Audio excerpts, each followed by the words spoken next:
আসসালামু আলাইকুম। কেমন আছেন সবাই? আশা করি সবাই অনেক অনেক ভালো আছেন। আলহামদুলিল্লাহ, আমি আপনাদের দোয়া এবং ভালোবাসা অনেক অনেক ভালো আছি।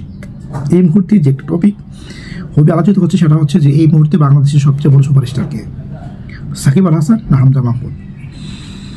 তো এক সাংবাদিক আর সাংবাদিক প্রশ্ন করতেছে যে এই মুহূর্তে সবচেয়ে বড় সুপারস্টার কে, হামজা মাহমুদ নাকি সাকিব আল হাসান?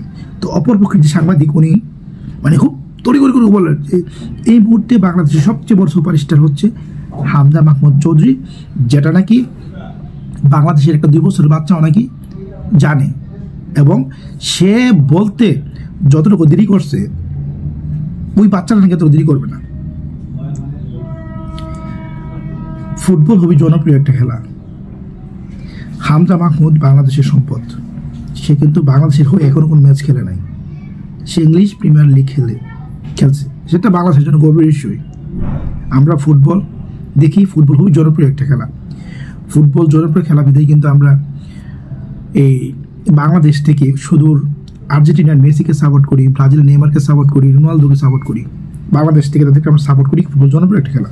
কিন্তু আপনি যদি সামগ্রিকভাবে দেখেন, সাকিব আল হাসান দেশের জন্য যতটুকু অর্জন করেছেন ততটুকু অর্জন কি হামজা মাহমুদ করতে পেরেছেন?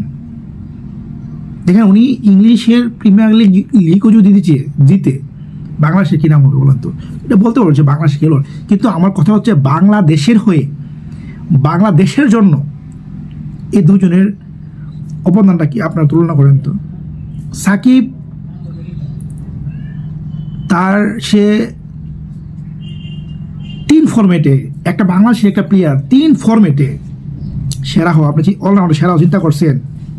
তার সময় সে জ্যাক ক্যালিসকে পিছনে বাড়াইছে, সে পাকিস্তানের শাহিদ আফ্রিদিকে পিছনে বাড়াইছে। তার সময় তো অনেক বাঘা প্লেয়ার ছিল, সবগুলাকে পেছনে ফেলে সে 3 ফরম্যাটে অলরাউন্ডার তালিকায় দীর্ঘদিন যাবৎ 1 নাম্বার ছিল। এটা কি বাংলাদেশের অর্জন না? সে 14,000 রান প্লাস 700 উইকেট, 3 ফরম্যাট মিলিয়ে 14,000 রান প্লাস 700 উইকেট বিশ্বের মধ্যে হাতে গোনা কয়েকজনের আছে, তার মধ্যে সাকিব আল হাসান। আপনি এত তেলবাজি করেন ভাই, কারণটা কি? সাকিবকে সেরা বলতে কি আপনাদের কি এগুলা নিয়ে কিছু বলার নাই, বুঝছেন? এই সাকিব সেটা আমরা সবাই জানি। আপনি নাম বললো সাকিব বাংলাদেশের সুপারস্টার, সাকিবের রিপ্লেসমেন্ট পুরো বিশ্বে নেই। ক্রিকেট অঙ্গনে সাকিবের রিপ্লেসমেন্ট পুরো বিশ্বে নেই।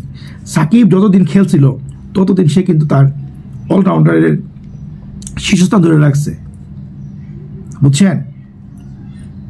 যাই হোক, এগুলা ভাই একটা বেডি মাসের মতো কথা কইলেন আপনি ভাই, সাংবাদিক ভাই। ভালো থাকবেন, আল্লাহ হাফেজ।